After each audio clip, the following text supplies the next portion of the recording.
Calice et Tôle. Tous les champions de Sigmar ne sont pas doués de l'immortalité et d'une force surhumaine. Armand Calice et Aniver Tôle sont des agents de l'ordre d'Azir, des vétérans mortels de la guerre secrète entre l'ordre et l'anarchie qui se livre chaque jour dans les rues, les quartiers nobles et les grands halls des cités du dieu roi. Aniver Tôle. Rares sont les membres de l'ordre d'Azir qui servent Sigmar depuis aussi longtemps et avec autant de loyauté que Aniver Tôle. D'innombrables sorciers païens, cultistes dépravés et autres ennemis de la civilisation ont péri de sa main, abattus d'un coup de pistolet ou d'un revers de son épée. Des villes entières doivent, à leur insu, leur survie à son intervention. Ces remarquables états de service ont valu à Tôle d'avoir la responsabilité de nombre de districts rongés par le vice de Amerol-Aksha, dont le tristement célèbre Frésil tombant, une promotion à double tranchant qui pourrait bien sceller son sort. Malgré ses cheveux gris et son expression soucieuse, Tôle possède la vigueur d'un homme dans la fleur de l'âge, grâce à la consommation régulière d'aqua guinaris, pur. C'est un tireur d'élite et un duelliste émérite, toujours prêt à tous les coups bas pour l'emporter. Néanmoins, son meilleur atout demeure dans sa vaste expérience. Rares sont les mortels qui peuvent prétendre avoir affronté autant de périls et y avoir survécu. Tôle sait exactement où poignarder un ogre pour avoir la meilleure chance de transpercer sa couche de graisse. Quelles ruelles sont des terrains de chasse privilégiés pour les vampires, et comment renvoyer une banshee dans les sous-mondes grâce à un rituel de bannissement et un pistolet chargé de balles bénites. Tôle est un homme qui s'est trop souvent plongé dans les ténèbres. Mais tant qu'il y aura une tâche à accomplir et qu'il en aura la force, il continuera à vouer sa vie à défendre le fragile empire du dieu roi. Armand Calice. Ancien officier des Guildes franches, originaire de la forteresse d'Excelsis, en Gour, Calice ajoute à l'expérience de son mentor Tôle une détermination farouche et une lourde puissance de feu. Il rencontra Tôle lors d'un soulèvement d'adorateurs de Tsinch qui ravageait sa ville natale qu'il contribua à écraser. Impressionné par ses talents de combattant et la vivacité d'esprit de Calice, Tôle le recruta au sein de l'ordre. Depuis, ils sont inséparables. Leur parcours les conduisit à Amerol-Aksha, une ville plus grande qu'Excelsis, mais tout aussi rongée par le mal et les intrigues. Chaque fois que Tôle parcourt les bas-fonds meurtriers de cette capitale, Calice se tient à ses côtés, paré à dégainer en un clin d'œil sa paire de pistolets du Hardin. Son passé de soldat en fait un atout de choix quand les épées sont tirées et que les balles commencent à siffler. De fait, Tôle en est venu à s'appuyer davantage sur son compagnon qu'il ne le voudrait bien l'admettre. Pour sa part, Calice se délecte de la liberté relative que lui confère son travail après tant d'années passées dans les confins rigides de l'armée des Guildes franches, où les vies des soldats sont sacrifiées avec désinvolture, souvent sans le moindre but.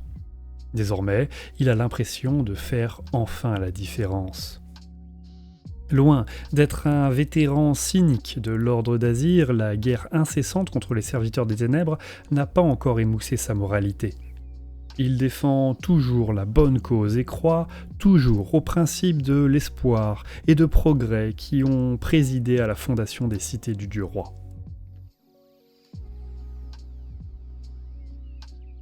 Lissa Revenia. Originaire de la ténébreuse cité de Létis, dans le royaume de la mort, Lissa Revenia est une voleuse qui s'est spécialisée dans l'exploration des salles au trésor, les mieux gardées des royaumes. Ses talents faillirent lui coûter la vie quand un cambriolage raté la contraignit à fuir jusqu'à Amerol-Aksha pour ne pas être exécutée par les prêtres mortuaires de Létis.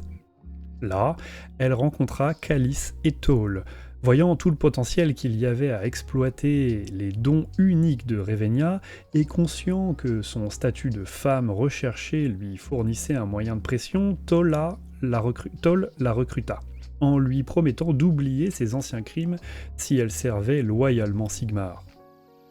Bien qu'initialement réticente, Lyssa en est venue à considérer ce nouveau travail comme une occasion inespérée de visiter des lieux abritant de véritables fortunes. Sa jeunesse passée à Chilich lui a permis d'acquérir quelques connaissances mineures en nécromancie, et elle porte toujours avec elle le crâne de son ancien partenaire, Galdan, qui fut tué lors du cambriolage qui bouleversa sa vie. Quand elle le porte, la flamme d'une chandelle en sable sépulcral à l'orbite du crâne, l'esprit de Galdan se manifeste. Demeurer une canaille, même dans la mort, le complice éthéré de Lyssa se rend là où elle ne peut pas aller et l'aide à déjouer les pièges les plus diaboliques des catacombes qu'elle explore.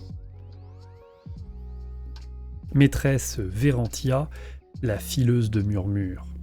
Maîtresse Verantia trône telle une araignée dans sa toile, au centre d'un réseau d'intrigues et de faux-semblants. Personne, même pas Toll, ne connaît la véritable identité de l'espionne masquée. C'est une figure mythique au sein de la pègre de Hammerhall, que l'on invoque chaque fois que quelqu'un dévoile une information sensible. Seule une poignée de gens savent que Verantia existe et qu'elle a des agents dans chaque recoin de la cité à deux queues. Ces petits observateurs sont en réalité des animaux urbains, corbeaux, chats et rats, pour la plupart albinos ou dénués de fourrure. Ils transmettent leurs informations à leur maîtresse grâce à son gant enchanté, offert à Verantia par un mécène anonyme. Ce gantelet est orné d'une puissante pierre divinatoire qui permet à la fileuse de projeter sa volonté dans l'esprit des créatures inférieures. Bien qu'il travaille avec Verantia depuis des années, Toll en sait peu sur elle, si ce n'est qu'elle aussi souhaite préserver la sûreté des rues de Hammerhall. Verantia préfère diriger les opérations depuis les ténèbres plutôt que de se salir les mains au combat, mais elle sait très bien se servir d'une épée. Toutefois, si son sabre s'avère insuffisant, elle n'a qu'à claquer des doigts pour lâcher une horde d'animaux sur son adversaire. Valius, le gardien akshien.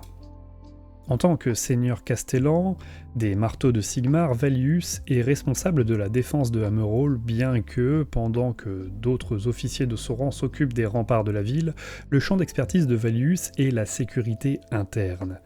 Hammerhall Aksha est bâti sur les ruines d'une ère oubliée et de nombreux dangers rôdent encore dans les catacombes, sans parler des divers cultes et monstres qui infestent la cité elle-même.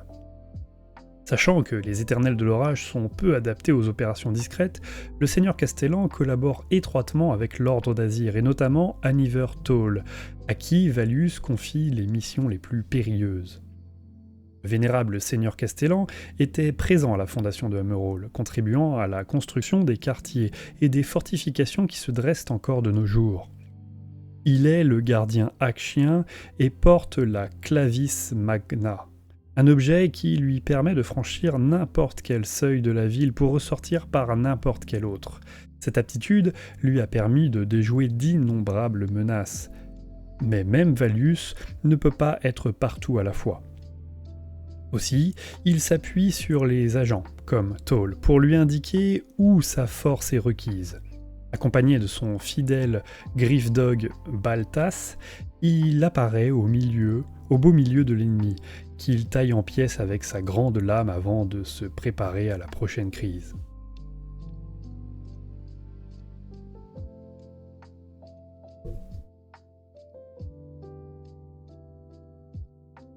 Attaqué par les morts spectraux, Garde-Braise semblait au bord de la destruction totale. Mais par la volonté de Sigmar et le zèle de la pontifex Zenestra, la cité avait survécu. Maintenant, était venu le temps de consolider et de fortifier la colonie, car ses défenseurs savaient que la lutte commençait à peine. Très affaibli par son duel avec le spectre sorcier Rekenor, Zenestra était entre la vie et la mort, veillé nuit et jour par des acolytes en pleurs. Mais même en son absence, l'œuvre du dieu roi continuait d'être accomplie. Les dévots de Sigmar travaillaient nuit et jour pour entourer la porte de royaume de Chiche au cœur de la montagne de protection et de glyphes imprégnés de pur célestium. En surface, des palissades furent érigées et des édifices préfabriqués remplacèrent les ruines de la vieille ville. Des héros furent dépêchés dans le Grand Aride pour annoncer la fondation d'une nouvelle forteresse du dieu roi et démarquer et demander des renforts pour en garantir la survie. Mais à mesure que la colonie s'étendait, l'aura de malaise et de paranoïa qui l'entourait grandissait aussi. Des secousses ébranlaient Garde-Braise à une fréquence alarmante et les habitants épuisés évoquaient le bruit de courses précipitées la nuit et des yeux maléfiques qui les épiaient dans les ténèbres. Les croisés guiranites avaient subi les horreurs de la malédiction du sang réal et en étaient sortis à jamais changés. La destruction du barrage de Neswaite avait sauvé la cité de Vert-de-Gris, mais la maréchale Issilla Torian déplorait la perte de nombreux vaillants soldats. Les vainqueurs de la bataille du barrage du Voril retournèrent à Vert-de-Gris accompagnés de Kretusa et ses Kénites. Heureusement, malgré de terribles pertes, la magie de sang des elfes avait permis de consumer les dernières traces de la malédiction du sang réal chez ceux qui n'en avaient pas encore été fatalement atteints, même si le processus causait d'effroyables souffrances. La construction de Vert-de-Gris se poursuivit à un rythme effréné, sous le regard de l'infatigable maréchal Torian. Elle aurait souhaité que les Kénites de Kretusa restent, mais l'oracle sorcière ne voulut ni rester ni expliquer pourquoi elle devait partir. Toutefois, elle offrit à Torian un avertissement. Un grand mal arrivait, une vague de sauvagerie qui déferlerait sur l'encolure et s'abattrait sur les remparts de cette nouvelle ville. Et sur ces paroles, l'elfe partit, laissant Torian avec plus de questions que de réponses, et un profond sentiment d'appréhension.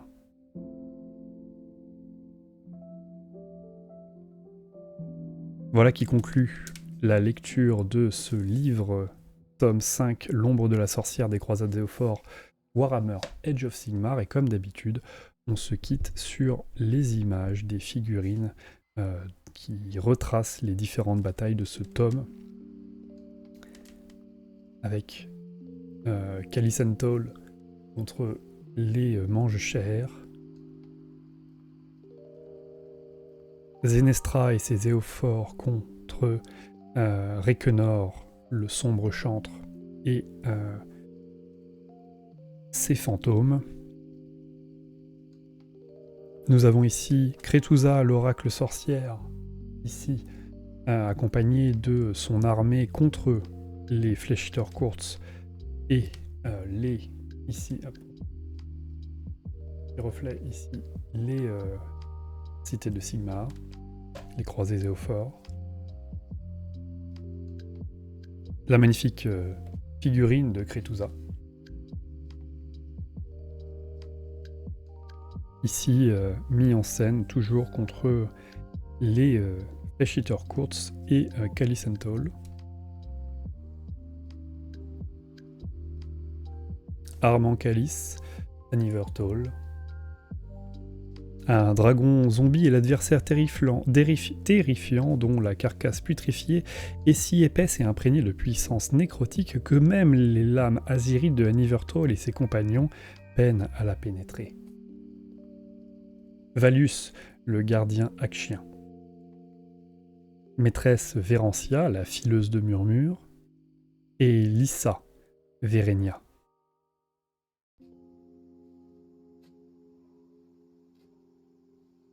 Le sort de Garde-Braise se joua dans les profondeurs de Cendremont. Là, Alors que tout espoir pour la cité naissante semblait perdu, la pontifex Zenestra mena un assaut désespéré sur la procession pyromane des Antenuis de Requenor, le sombre chantre. La bataille cataclysmique qui s'ensuivit entra dans les annales. Donc on a Zenestra, les croisés et eaux-forts contre les Antenuis, et bien sûr Requenor ici.